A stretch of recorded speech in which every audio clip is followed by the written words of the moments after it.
If your life feels smaller than it was meant to be, it is not because you are incapable. It is because fear has stolen your permission to act. There was a time you believed more, reached further, spoke louder, but over time, through ridicule, routine, and rejection, you started to shrink. You chose silence over expression, delay over decision, safety over destiny. But deep in your mind, something remained, a voice that said you were made for more. This is that voice grown louder, and in the next hour, it will not whisper, it will roar. It will remind you of what you already knew before the world taught you to fear yourself. This is not a motivational message. It is a restoration. It is the return of your will, your clarity, your command. Fear has stolen too much. Years, dreams, power, but no more. If you truly listen, not casually, not while distracted, but with every nerve focused, every breath sharpened, then this speech will reinstall the identity that fear buried. The man you almost became will become inevitable, but only if you commit to every word. Drift for one moment and fear will win again. But stay fully, and the next hour will not be just a turning point. It will be a rebirth. Now silence the noise and lean in, because you were meant for way more. And starting now, you remember, there is no louder thief in a man's life than fear, but it does not break in with force. It enters with silence. It does not shout, but whispers. It convinces the man to wait, to calculate, to choose later over now, safety over daring, doubt over decision, and by the time that man realizes something has been taken, it is already too late. Years have passed, the fire has cooled, the aim has drifted, and though his body is still young, his courage has withered like a leaf ignored by the sun. The greatest losses in life are not caused by opposition, but by the man himself when he begins to accept the language of limitation. Fear does not need to kill your dream. It only needs to persuade you to delay it. The man who says not yet today will say maybe someday tomorrow, and the man who says maybe someday tomorrow will one day look back and call his entire life almost. I have sat with powerful men whose names built industries, whose minds turned dust into empires. But I have also sat with those who could have done the same and didn't. Not because they lacked knowledge, not because they lacked opportunity, but because they allowed fear to disguise itself as caution, realism, and responsibility. These are not virtues. They are polished chains. When Henry Ford envisioned the automobile, he did not walk among cheerleaders. He walked among critics. Wagons, they said, are more practical. Horse-drawn, they insisted, is the way of the future. They laughed at the absurdity of a machine on wheels. And yet, while they laughed, he built. While they warned him, he worked. And when the world resisted, he persisted. Had Ford waited for applause before acting, the road would still belong to horses.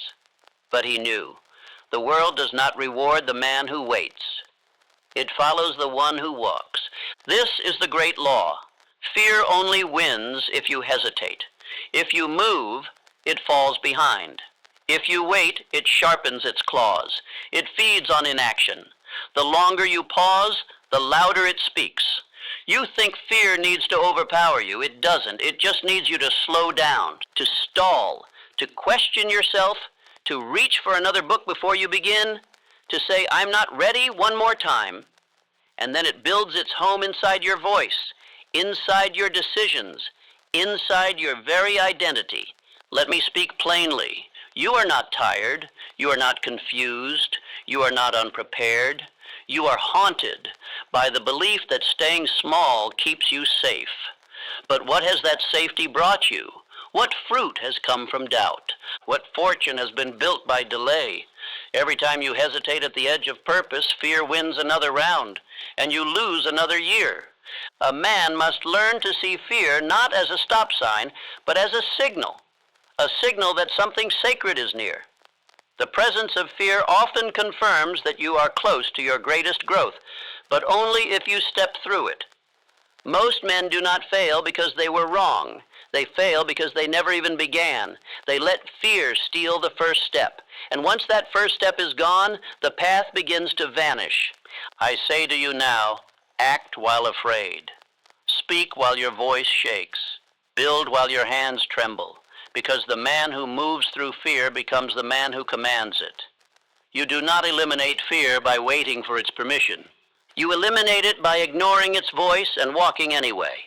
The subconscious does not respond to excuses. It obeys action.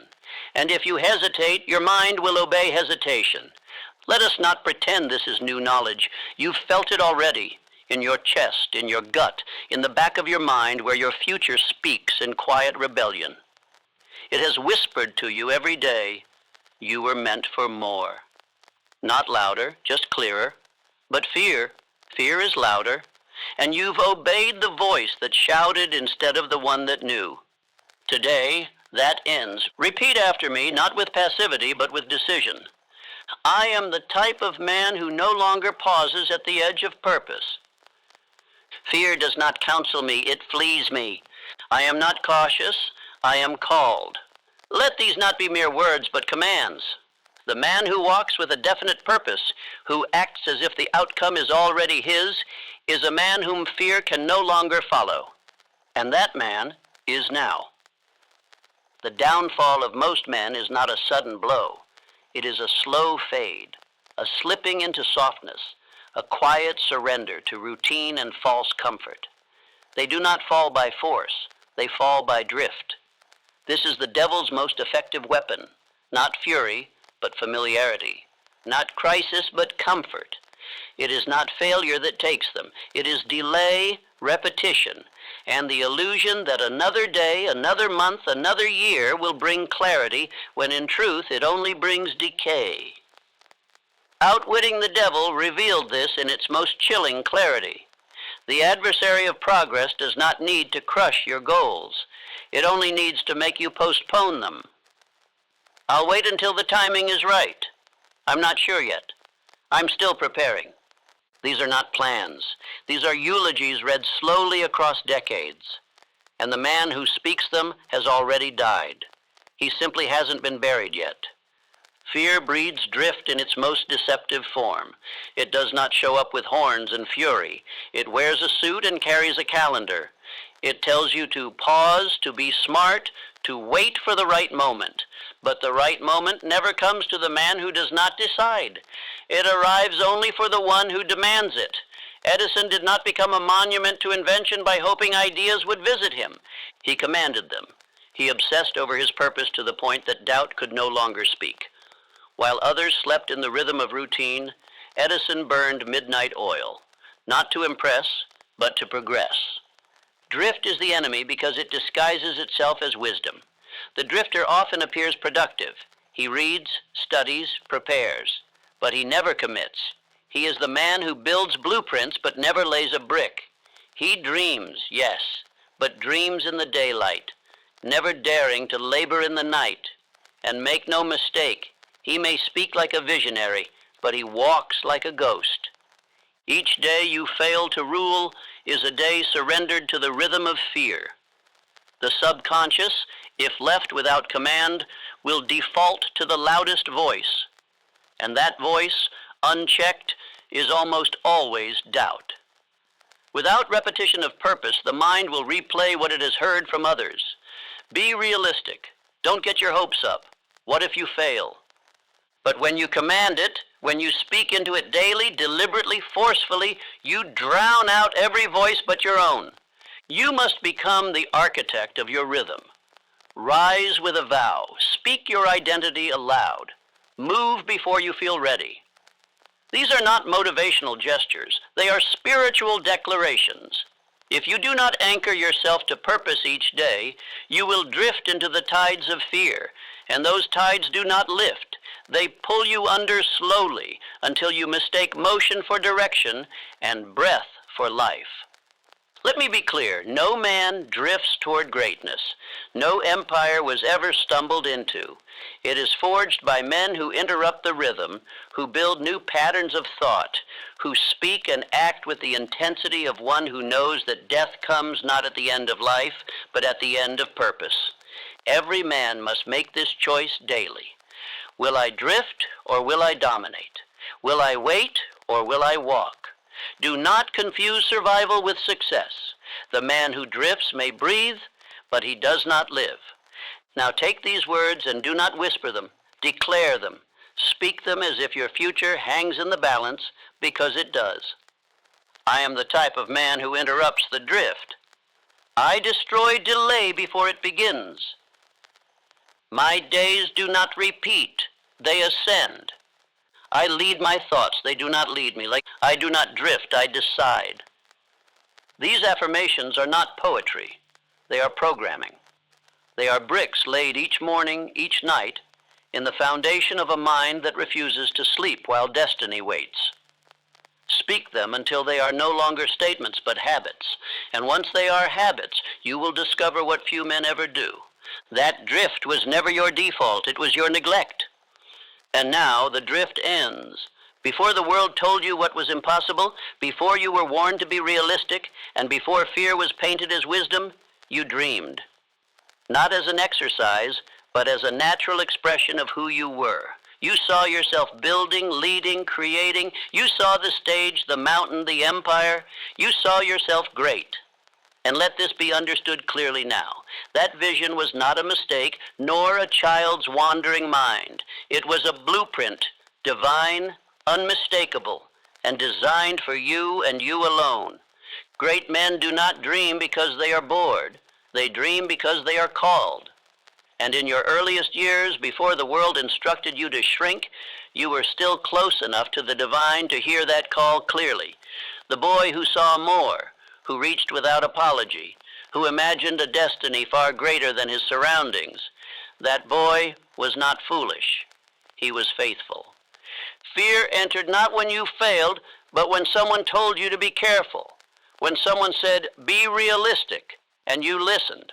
That is when the corrosion began, a corrosion of spirit, a blurring of the inner eye. The voice of authority declared the path to greatness too risky, too far, or not for people like us. And slowly, the divine blueprint was buried under adult fears, social programming, and the cautious tones of those who had long abandoned their own potential. Let us consider Andrew Carnegie, not as a tycoon, but as a boy who arrived in America poor, unknown, unconnected. Yet within him, from the earliest age, burned the image of wealth, not for its own sake, but for what it could build, influence, and create. He never surrendered that vision. He held it closer than certainty. And that image, protected, repeated, obeyed, became the very fuel that carried him beyond the wildest expectations of the world around him. Not once did he allow the common sense of others to rewrite the dreams of his boyhood, because he knew what is planted early is planted by something greater than circumstance. The tragedy of modern men is not that they dream too big, but that they abandon the dream too soon. They permit the grind of daily life to file down the edges of vision until only a dull shape remains, unrecognizable, unlived. The man who once saw himself commanding, building, leading, now whispers apologies for wanting more. Not because he lacks ability, but because he forgot what he once knew as a child. I say to you now, return to that boy. Sit with him. Listen to what he once saw without fear. You may be surprised to discover that the vision still lives, even buried beneath years of neglect. For the subconscious never forgets, it only waits. It waits for your command, your declaration, your return to belief. And when you return, it will rise with fire. You must stop treating your childhood dreams as fiction. Begin to treat them as instruction, as if your Creator whispered a glimpse of what was meant for you before you were old enough to argue. And that image, if held and honored, has the power to rebuild a life of purpose, direction, and daily fire. So now I give you this challenge. It is not a task, it is a return. Go to a quiet room, sit, close your eyes. Do not think, remember. Remember what you wanted before the world taught you to fear wanting. Was it to speak before crowds, to build towers, to write, to lead, to create, to heal, to move mountains with your words or hands? Let it rise again. Let the picture take shape. Now write it, with detail, with emotion, with clarity. Do not edit. Do not apologize. Let the boy speak through the man. And when you have written it, fold the paper. Place it on your desk, your mirror, your wall. And every day, every single day, read it aloud, with voice, with emotion, with belief. This is not for nostalgia. This is warfare. A war against the version of you that fear has manufactured. Because hear this. The boy who dreamed is the man who is now equipped to build it. But only if you remember him. Only if you honor him. Now repeat these words and do not say them softly. Say them as if your younger self is listening and waiting. I remember who I was before I was taught to fear. I honor the boy who dreamed. I do not apologize for greatness. I pursue it. My childhood vision was a prophecy, not a fantasy. I am not too late. I am exactly on time. Speak those words until they no longer feel like affirmations, but identity. Until your voice no longer shakes. Until your vision no longer waits. Because the man who honors the dream of his youth is not chasing fantasy. He is answering a summons. And now the summons has arrived. There comes a moment in the life of every man when his talent, his worthiness, and even his intellect are no longer enough. Not because they are insufficient, but because they are idle. The world does not reward the most gifted. It rewards the most decided. The man who decides with finality, who moves without explanation, who acts while others hesitate, that man is obeyed by circumstances that bend to his will. All others become footnotes, talkers, thinkers, planners, eternally circling the moment of action, but never piercing it. You may be brilliant, you may be filled with potential, but if you have not made the decision, then you are still at the mercy of fear. And fear, like a parasite, will feed on your hesitation. It will convince you to gather more information, wait for more approval, gather more confidence, as if decision were something earned rather than chosen. Let this be known. Indecision is not wisdom. It is betrayal. It is the betrayal of self by self disguised as caution. Look to Charles M. Schwab, the man who rose not because he was the most intellectual strategist, but because he moved with certainty. Under Carnegie, Schwab did not sit and study endlessly. He decided. He spoke with clarity. He walked with the energy of a man already confirmed by destiny. And destiny responded. His decisiveness gave him command over men with far greater experience. And why? Because the undecided are always ruled by the decided. That is the law. It is unbending, and it rewards only those who have claimed power with conviction. Fear always asks for more proof, more signs, more guarantees. But life does not give its greatest treasures to the man who waits. It gives them to the man who moves. The man who says, "This is who I am and this is what I will do," and lets the world adjust. That man is dangerous, not because he knows everything, but because he knows enough to decide.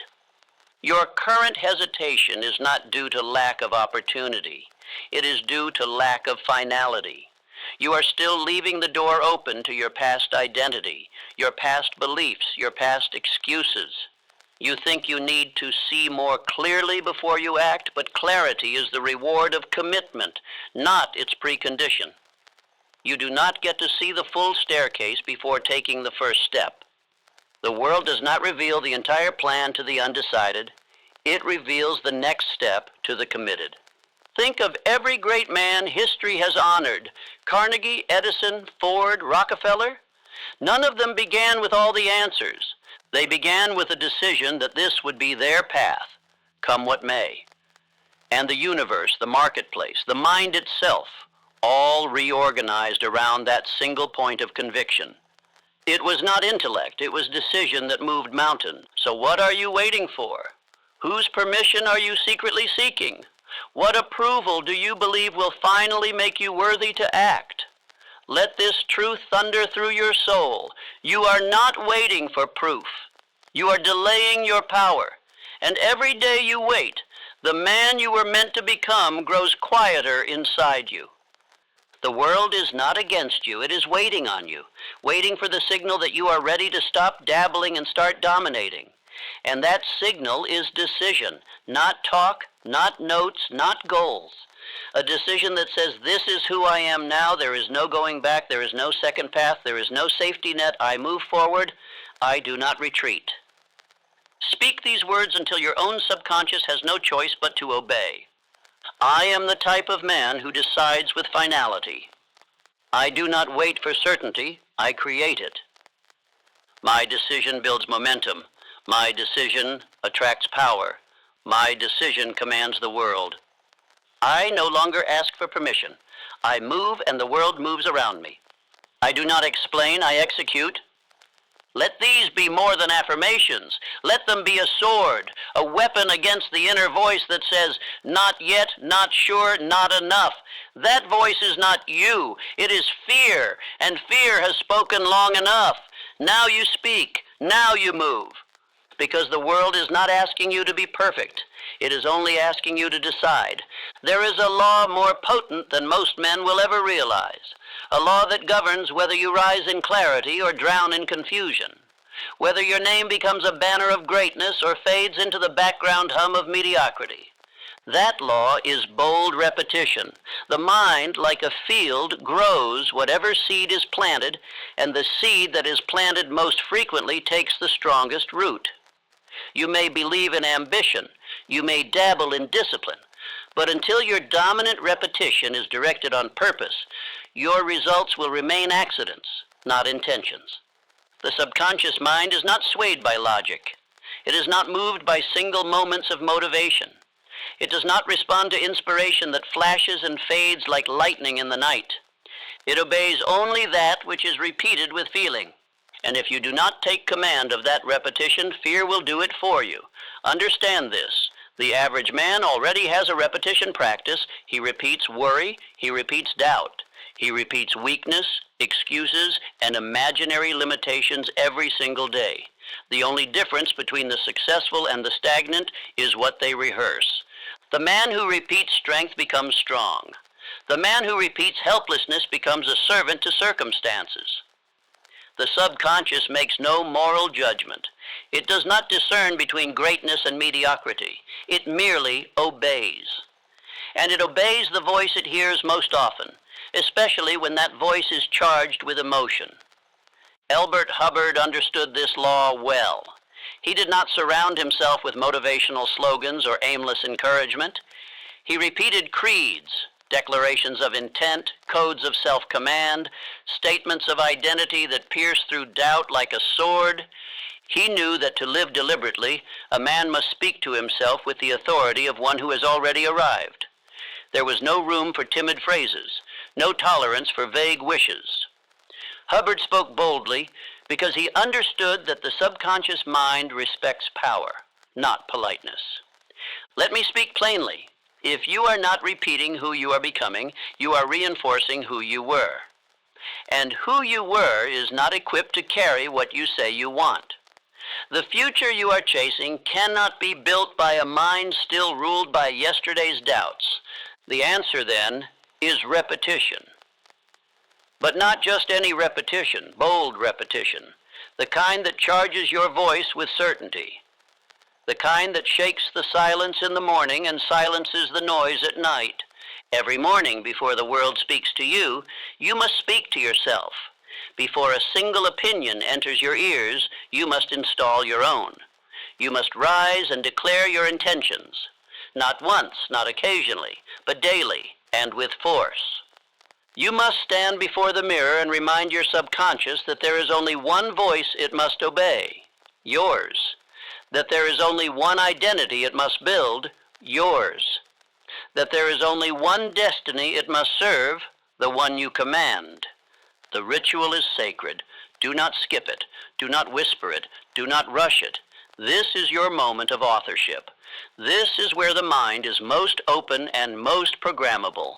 The subconscious does not resist the voice you charge with belief. It absorbs it like soil drinks rain. When you speak with clarity and emotion, the mind does not argue. It obeys. So give it no uncertainty to obey. Give it vision. In the evening before sleep, you must repeat again. For as the body rests, the subconscious works, and what you last tell it will be the instruction it follows in the night. Do not let the final words of your day be, "I'm tired," "I hope tomorrow is better," or "we'll see." These are the whispers of a man drifting. End your day as a man who decides. Speak boldly. Tomorrow belongs to me. I am the man who wakes in command. I do not sleep to escape, I sleep to program. You may feel foolish at first. Good. That is the sign you're breaking the spell. That is the sign you're no longer drifting. Most men have rehearsed weakness for so long that strength feels foreign. But keep going. For in time your voice will not sound strange. It will sound like home. And your mind will stop resisting. It will start building. Now take these declarations. Speak them not as suggestions, but as laws. Feel them in your chest. Let them move through your body with power. I am the type of man who walks with certainty, even when the path is unclear. I command my thoughts. They do not command me. I am the master of my morning and the author of my night. I speak life into my vision every single day. I am the type of man who rises before the world and decides who he will be. My voice trains my mind. My mind directs my world. I do not wait for belief. I speak until it obeys. My daily repetition builds a reality that no doubt can destroy. I am the type of man who does not flinch. I affirm with fire. There is no fear where my voice reigns. Repeat these in the morning before the world speaks to you. Repeat them in the evening before doubt tries to reclaim you. Repeat them when you are strong, and repeat them when you feel weak, especially when you feel weak. Because repetition in weakness is training. Repetition in comfort is maintenance. You are not here to maintain. You are here to rise. Let this law govern you now. Let repetition no longer be random but deliberate. Let the words you speak become bricks in the foundation of your future. Let your voice become the architect. Because the man who repeats with purpose becomes the man who walks in power. And no man walking in power ever begs the world to notice him. The world will notice, because the world has no choice but to respond to a man who speaks his identity into being, boldly, daily, and without apology. Fear is not always loud. It does not always scream or shake or knock at your door in the form of panic. No, the most dangerous form of fear, the kind that steals destinies and rewrites futures into regrets, comes dressed in the language of logic, and it says, "Be careful." It whispers, "Not now." It recommends, "Wait until everything is certain." And it nods, ever so calmly, when you retreat from the very thing your soul was commanded to do. This is not fear as you were taught to recognize it.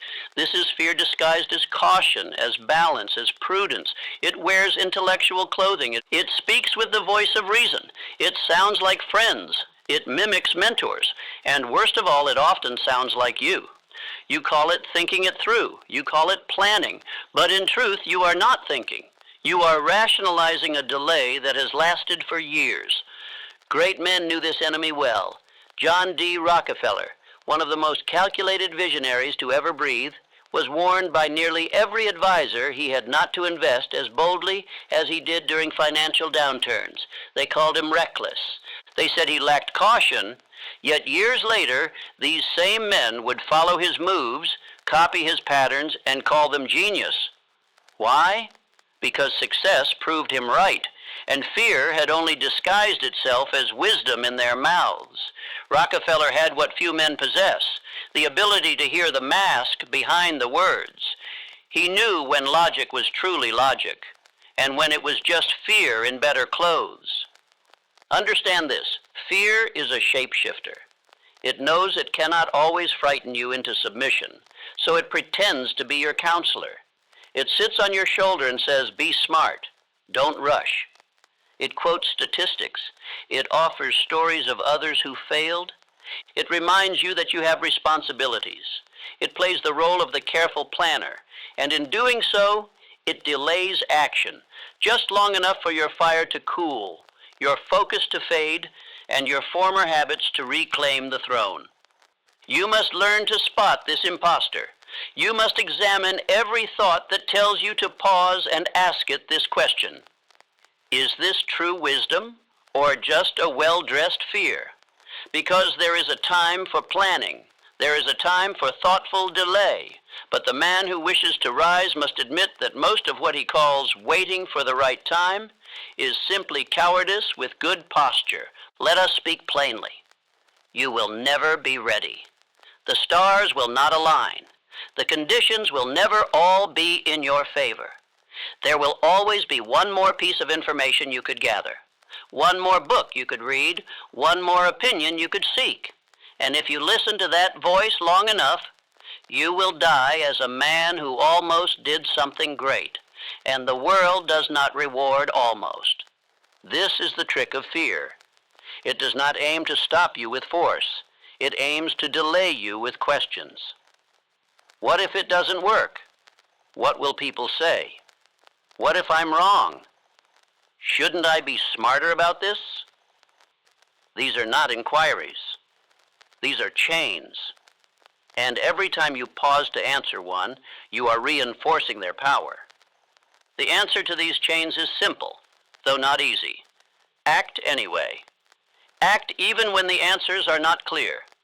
Act especially when your vision is loud but your confidence is quiet. Act when the voice of fear tells you to wait for better timing, because when you move forward in spite of fear's whispers, you do not just defeat it, you expose it. It is better to fail boldly than to succeed while hiding. For bold failure is growth, but hidden success is a prison. The man who moves without guarantees becomes the man who commands his future. And the man who waits for guarantees, he becomes the man who obeys his past. Affirm this truth within yourself, not once, but daily, until your mind accepts it as law. I am the type of man who moves without guarantees. I do not wait for certainty. I build it. I call fear by its name and act anyway. I am not cautious. I am called. My wisdom is in motion, not delay. Write these down. Speak them aloud. Let them become more familiar than your fears. Let them be the vocabulary of your rising. Your greatness will not arrive in a neatly wrapped opportunity. It will not come after 10 more years of waiting for the right moment. It will come when you speak your command louder than your caution. When you look fear in the eye and say, "I see you, but you do not rule me anymore." This is not recklessness. This is not arrogance. This is faith. Faith that your calling is not an accident. Faith that you were not given this vision merely to sit on it like an unused inheritance. Faith that the man you are becoming is already within you, and he is sick of being delayed by your polite negotiations with fear. Let your next step be the boldest one you've taken in years. Let fear flinch at the sound of your resolve. Let your logic be rooted not in fear's voice, but in faith's instruction. Because in the end, history does not remember the man who waited. It remembers the man who moved. There is a tragic misinterpretation that has lived in the hearts of men for far too long. The idea that pain is a sign they are on the wrong path. That when delay comes, or when betrayal visits, or when loss breaks into a man's life uninvited, it must be because he has erred, because he is cursed, because fate has turned against him. But this is not truth. It is a lie born of misunderstanding the nature of greatness. For pain is not punishment, it is preparation. When a seed is placed into the soil, it is first buried. Darkness surrounds it. It does not sprout immediately, nor is it applauded. It is pressed into silence, solitude, and strain. But under that pressure, it begins to change. Its shell breaks. Its form transforms. What once was cannot remain. And only after this death of the familiar does new life begin to push through the soil. So it is with men. So it is with you. The pain you've endured, the loss that made your chest cave, the betrayals that taught you silence, the seasons of waiting where hope began to dim. These were not signs that you are unworthy. They were signs that you are being readied. A man who has not known suffering cannot carry power. For without suffering, he becomes arrogant, fragile, ill-equipped to handle responsibility, loyalty, and purpose. But the man who has suffered well, the man who has looked at pain and refused to let it define him, becomes something unshakable. Consider Abraham Lincoln. Before he led a fractured nation through its darkest hour, he endured loss upon loss. He failed in business. He was defeated in election after election. He buried the woman he loved. He wrestled with melancholy so severe that his friends feared for his life. And yet, through it all, he never called himself a victim. He never blamed God or man or chance. Instead, he grew, quietly, consistently. And when the hour came that demanded a leader of rare character and endurance, Lincoln was not merely ready, he was qualified. The pain had made him so. Understand this, pain is a test of trust. Not of your trust in the world, but of God's trust in you. Would he place greatness into the hands of a man untested? Would he entrust a message, a mission, a mantle to one who had never been broken and rebuilt? Number. He must first ensure that the vessel will not crack under weight, that the man will not collapse under pressure, that when the moment comes to stand, he will not falter. The scars you carry are not signs of weakness. They are your credentials. They are the proof that you were chosen to endure what would break most men. You are not disqualified by what hurt you. You are distinguished by it. But here is the difference between the man who is crowned and the man who crumbles. One learns to transmute his pain. He does not sit in it forever. He does not tell the story of his suffering until it defines him. Number, he uses it, he studies it, he extracts power from it, he writes down the lessons, he speaks from the scar, not the wound. He turns bitterness into clarity, and he walks with fire in his veins, not self-pity on his shoulders. You must learn to ask a better question, not why did this happen to me, but what is this making of me? Not when will it end, but what is it building in me that nothing else could? It is not by accident that the greatest men in history are also the most wounded. Ford was ridiculed, blocked, sued. Edison was called a fool, a fraud, a madman. Carnegie came from poverty so deep that he had to lift himself up with nothing but vision. Schwab was laughed at for his age. Roosevelt was told he would never walk in strength. And yet, all of them learned the secret. Pain is not an intruder. It is an invitation. You must decide today that nothing you have endured will be wasted, that all your sorrow will be converted into strength, that what delayed you will now define you, that what once made you feel broken now makes you bold. Stand and declare this not with emotion, but with authority. I am the type of man who transforms pain into purpose. I do not run from suffering, I rise through it. My past is not a prison, it is a proving ground. I have been tested, and I am now trusted. Let those words settle into the deepest part of your soul. Let them be the new creed that walks beside you each morning. There is no more room for blame, no more time for bitterness. Your pain was sacred. It was not the enemy, it was the forge. You were not being punished, you were being refined, and now that you know it, you are ready. The mistake most men make, the fatal error that robs them of years, is this. They believe the man they wish to become lives somewhere in the distant future. They speak of him as if he is a stranger yet to arrive. They think of greatness as a mountain they will one day reach, as if it awaits them after more knowledge, more security, more permission. But this is illusion.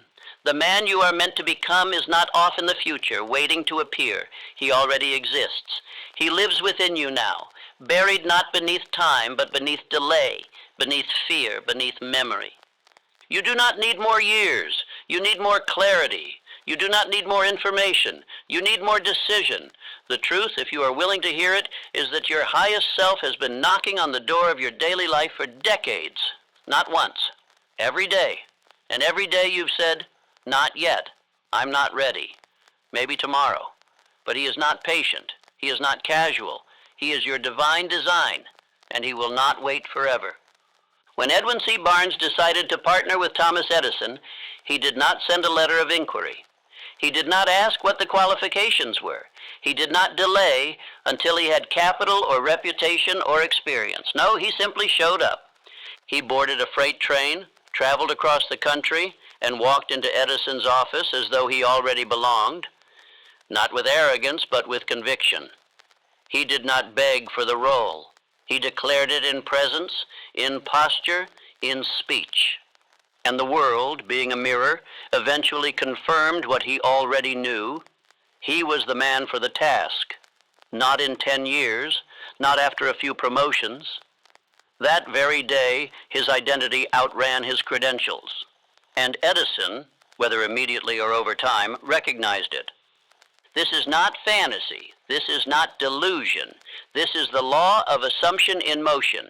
The man who acts with internal authority commands the attention of others, not by force, but by clarity. And clarity is power. Most of you walk like shadows of your destiny. You speak of what you will do one day. You refer to the man you want to be as if he is someone you need to find. But he is not missing. He is ignored. He is silenced every time you say, I'm not ready. He is buried every time you hesitate at the moment of motion. And he dies a quiet death every time you betray your own voice for the comfort of other men's opinions. You cannot afford this any longer. Not now. Not after what you've learned. The man you are meant to be is not becoming. He already is. You are not creating him. You are simply revealing him by the choices you make today. This is not a matter of faking it. Number. It is a matter of living from the center of your soul. The version of you that is afraid was learned. The version of you that delays was trained. But the version of you that is bold, decisive, grounded, and clear, that is the original. That is the blueprint. And you can access him the moment you stop arguing for your limitations. So act like him now, not next week, not after the world applauds you. Today, wake up with his clarity, eat with his discipline, speak with his decisiveness, love with his intensity, work with his purpose, rest with his peace. Let every motion declare, I am no longer waiting. You will stumble at first, yes, but so what? The baby that falls while learning to walk does not say, walking must not be for me. He stands again, because walking is in his design. So too is power in yours. Here is what I now command you to say aloud every day until it no longer sounds like a suggestion, but a confirmation. I am the type of man who lives from the future I have already built. I am no longer hoping. I am executing. My actions are not based on my past. They are shaped by my destiny. I walk with the posture of the man who has already overcome. I am not reaching, I am revealing. Let these declarations be spoken not with hesitation, but with certainty. Write them, memorize them, recite them until they reprogram every fiber of your being. For repetition is the path from idea to embodiment. Speak them until they become your second breath. Then, and only then, will the world begin to reflect them. You are not missing anything. You are not behind. You are simply one decision away from stepping into the man who has waited within you all along. Do not wait another hour. Do not pray for power. Walk in it. Do not wish for clarity. Speak it. Do not look to the horizon. Be the sunrise. The man you desire to become is already here, but he is waiting on you.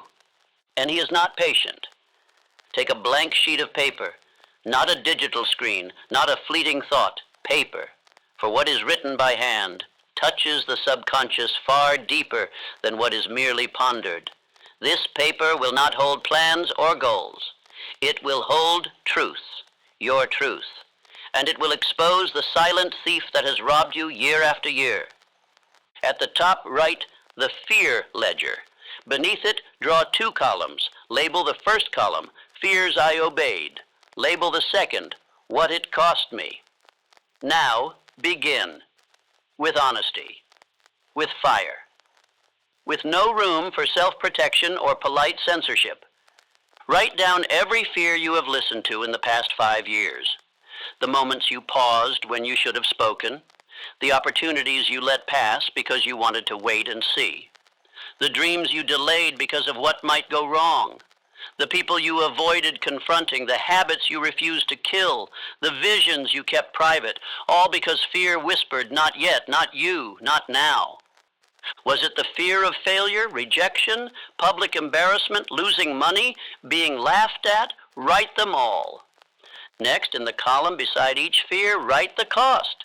Not just the material cost, but the emotional toll, the confidence lost, the years wasted, the relationships weakened, the destiny delayed. Be precise.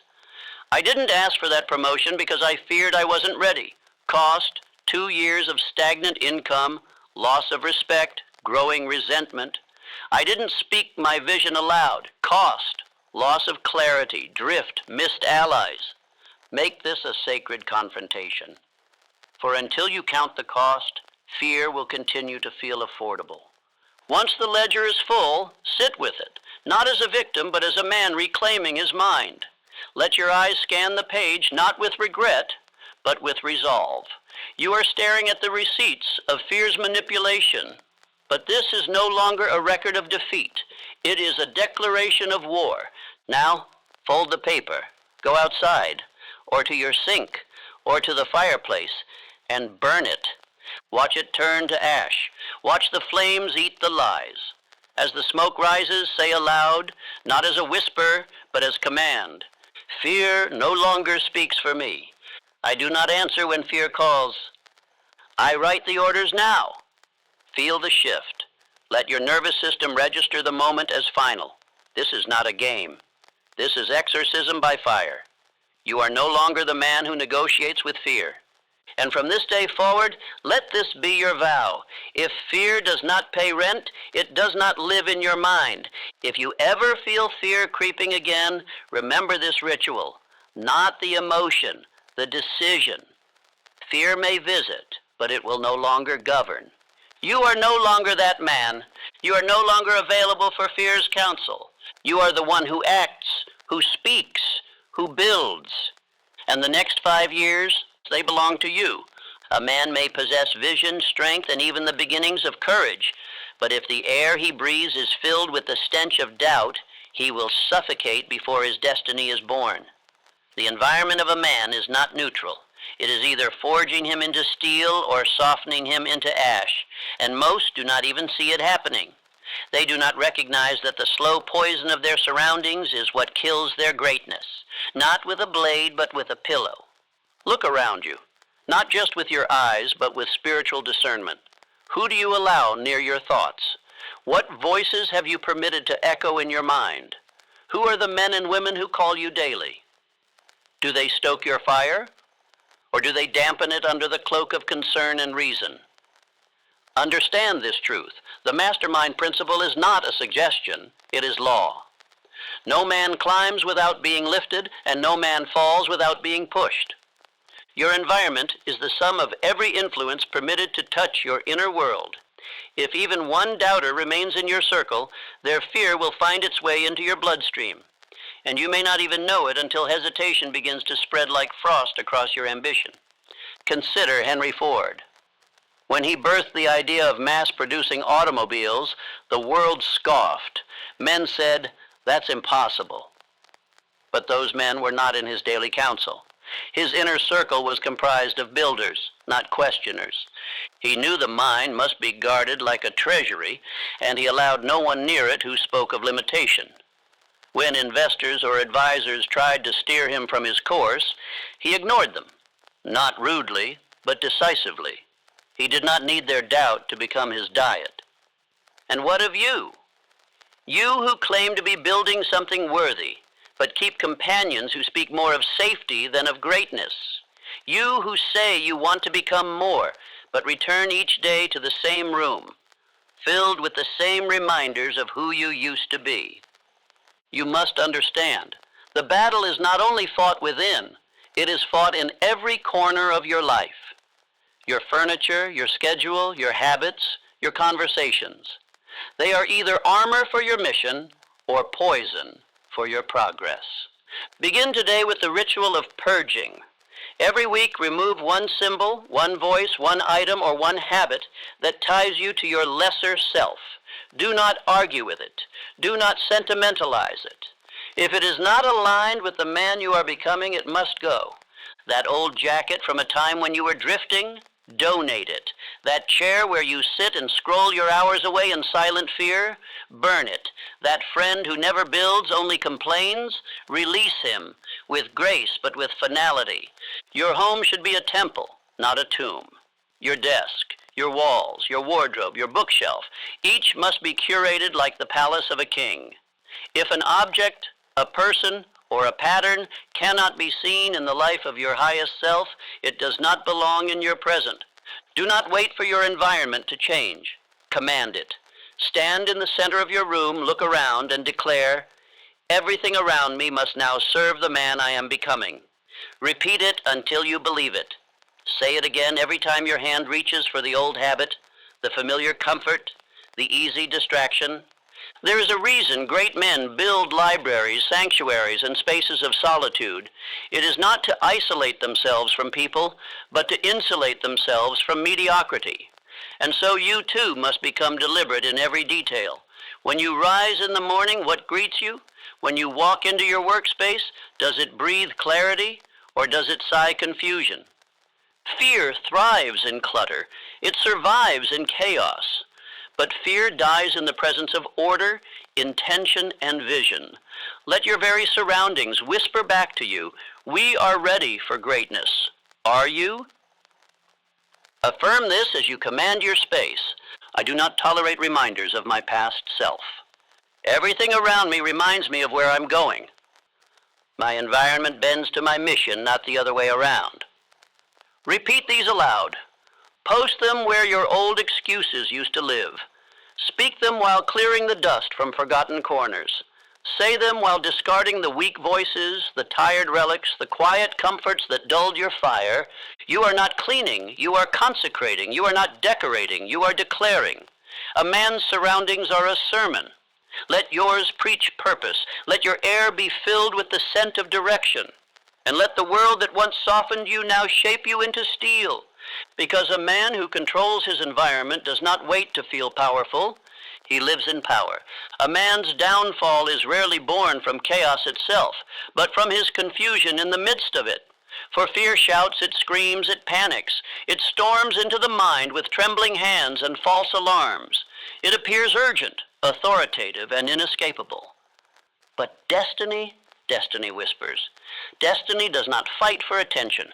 It does not raise its voice. It does not chase. It waits, because it knows what most men have forgotten. True power is never loud. It is easy to mistake volume for value. Most do. They believe the loudest thoughts are the truest. They mistake anxiety for caution and hesitation for wisdom. And so they follow fear, not because they trust it, but because it is the only voice they can hear. The world has trained you to follow noise, to obey the shout, the signal, the siren. It has trained you to believe that anything quiet must be weak or unimportant. But hear this clearly. Your soul does not shout. It whispers. And it speaks only when you are still enough to hear it. Luther Burbank, one of the great creators of nature's marvels, was a man of this stillness. His genius did not erupt in crowded rooms or echo through constant conversation. He did not chase applause or require validation. No, Burbank worked in silence. He walked in solitude. And in that silence, he communed with a deeper power. an inner knowing that could not be bought, taught, or shaken. He spoke of how ideas would arrive not in thunder, but in gentle nudges of intuition. He trusted that voice, not the critics, not the market, not the experts. And through that quiet obedience, he gave the world miracles. And so must you. If you want to hear your destiny, you must first silence the fear. You must shut off the radio of public opinion. You must stop listening to the inner critic, the tired ghost of old failures, the echo of other men's regrets. You must create silence, not just outside you, but within you. This is not meditation for comfort. It is consecration for purpose. Close your eyes and ask yourself this. What is my soul asking of me that I have ignored because it was too quiet to compete with the noise? Now listen. Listen without demand, without expectation, without needing the answer in 5 seconds or less. Your inner voice does not obey deadlines. It responds only to devotion. The man you are becoming is not hiding. He is waiting. And he will not interrupt your distractions. He will not shout over your excuses. He will not barge into your routine. He waits for your decision to finally listen. Understand this. Most men never hear destiny, not because it was not given to them, but because they never got quiet enough to hear it speak. Do not be that man. Every morning before the world enters your ears, sit in stillness. Every evening before sleep takes your mind, return to that stillness. Ask nothing, demand nothing, just listen. You will begin to hear the whisper again, the one you knew as a boy before fear became your teacher. And when you hear it, do not doubt it, obey it. That is the voice of your calling, and it will never shout. It is the same voice that led Lincoln through nights of failure, the same voice that told Ford to move forward despite the laugh of doubters, the same voice that told Edison to try again when everything had failed. It is not a voice of logic nor of emotion. It is a voice of conviction. It is where your true self resides, waiting patiently for your full return. Speak now this affirmation aloud, slowly and with reverence. I obey the whisper, not the world. Let it root into your being. Let it become your response when fear raises its volume. Let it guide your actions when everyone else is screaming for you to quit, to pause, to turn back. The loud path leads to the crowd, but the quiet path, it leads to greatness. You were never meant to be ruled by noise. You were meant to command from within. There are no kings made in a single day. No empires rise because of one act of greatness. And no man ever walked in mastery without first repeating the motion of mastery long before the world believed it. Repetition, not explosion, is what creates the royal. It is not the flash of effort, but the rhythm of identity, declared and declared and declared again, that forges a life worth remembering. You do not become great once. You do not arrive at confidence once. You do not choose faith once. You choose it daily. You repeat it not because you forgot, but because the world will try to convince you otherwise. It will whisper, "You're not him." It will nudge, "You're not ready." And if you do not meet that suggestion with sacred repetition, it will win. But if you repeat who you are until there is no more argument, the world will surrender. Andrew Carnegie did not merely build with steel, he built within himself a higher man. A man whose thoughts were too fixed to be bent by circumstance.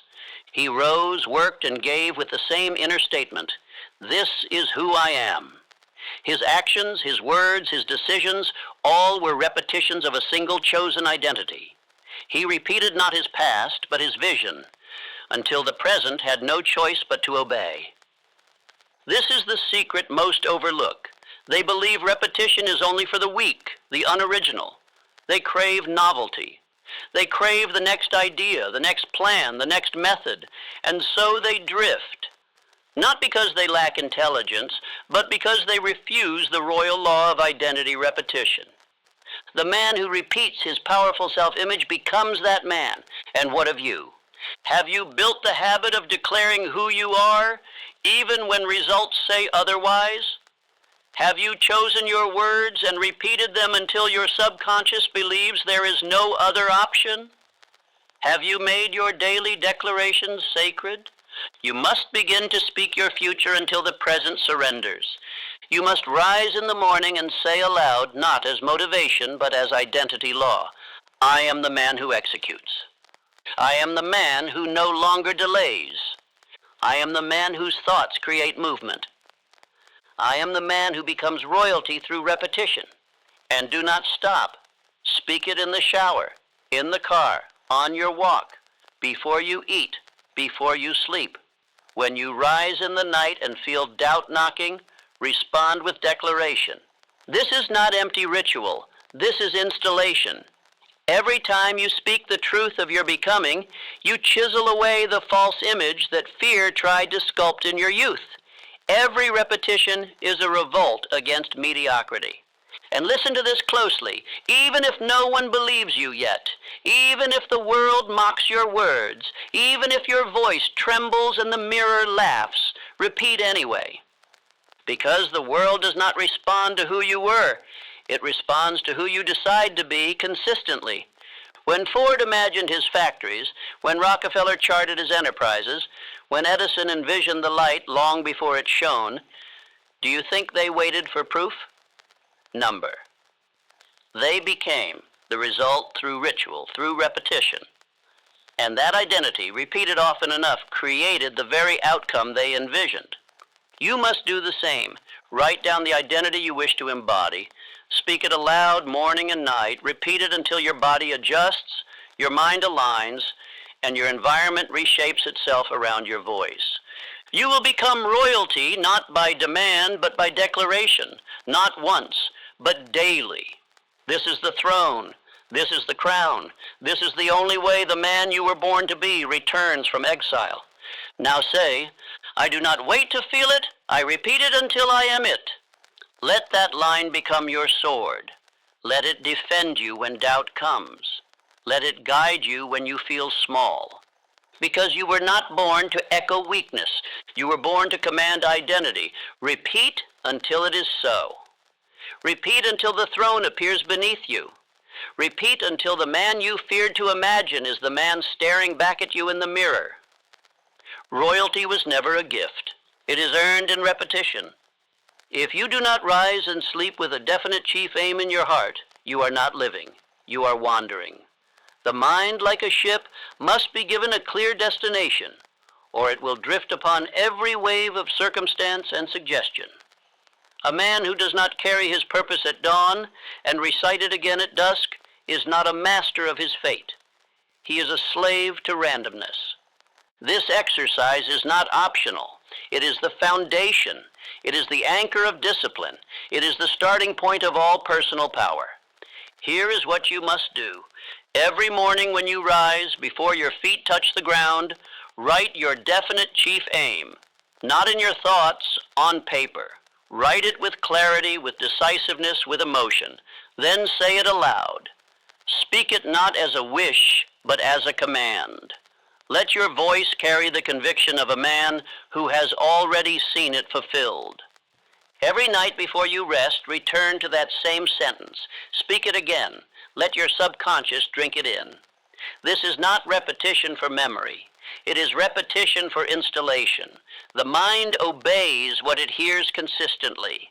The body follows what the mind accepts. And the world, in time, yields to the man who walks aligned with one unwavering aim. Now you may ask, how do I write my definite chief aim? You do not write what sounds good. You do not write what pleases others. You write the truth that burns in your soul, the one thing that, if fulfilled, would make your life a masterpiece. It must be personal. It must be precise. It must stir you. Begin with the words, I am the man who, or my definite chief aim is, and declare in the present tense exactly what you are building. Let me give you examples.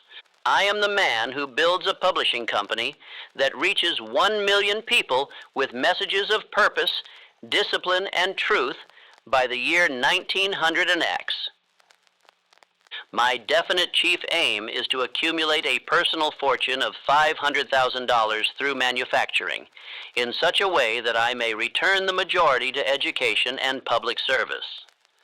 I am the man who commands my time, my habits, and my mind, so that I may become the strongest example of vision and power for my family. My aim is to become the trusted advisor to 10 of the most powerful businessmen in America through integrity, mastery, and service. These are not fantasies. These are declarations, and when repeated daily, they reshape the man speaking them. Place your written aim somewhere visible, on your mirror, in your wallet, beside your bed. It should interrupt your day with its authority. It should pull you forward in moments of weakness. It should burn in your mind more brightly than any distraction. And now, listen to me closely. This is not about dreaming. This is about programming. Your mind is already being programmed. If not by you, then by the world. If not with purpose, then with fear. The definite chief aim is your sword, it is your wall. It is the single idea that repels doubt, confusion, hesitation. If you miss a day, you've surrendered ground. If you delay writing it, you've invited drift. But if you do this with full heart, daily, unbroken, you will rise one morning no longer needing to believe, because you are the man who lives it. So begin tonight. Pick up the pen and declare your aim. Speak it until it moves your spirit. Repeat it until it shapes your world. There comes a moment in every man's journey when he no longer seeks to add something new to himself, but to reclaim what was buried. For too long, the listener has believed that he must become something else, chase something far, or accumulate traits he lacks. But now he must see. The man he was always meant to be was never lost, only silenced by fear. You were not born weak. You were taught to hesitate. You were not created to beg. You were trained to wait.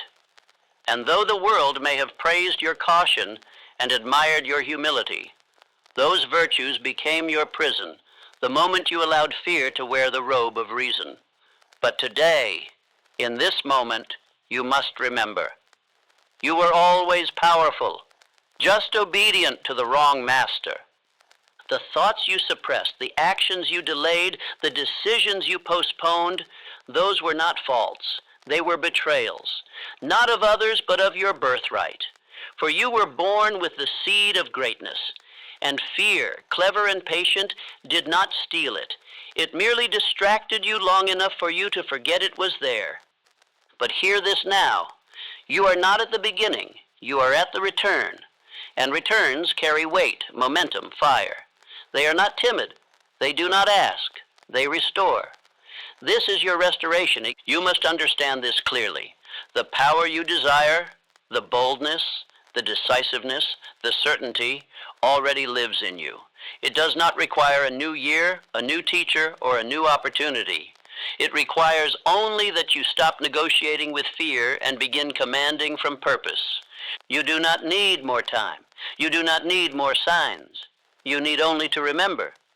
You must walk back to the throne you abandoned, not with shame, but with strength. You must return as the rightful ruler of your mind, your speech, your movement.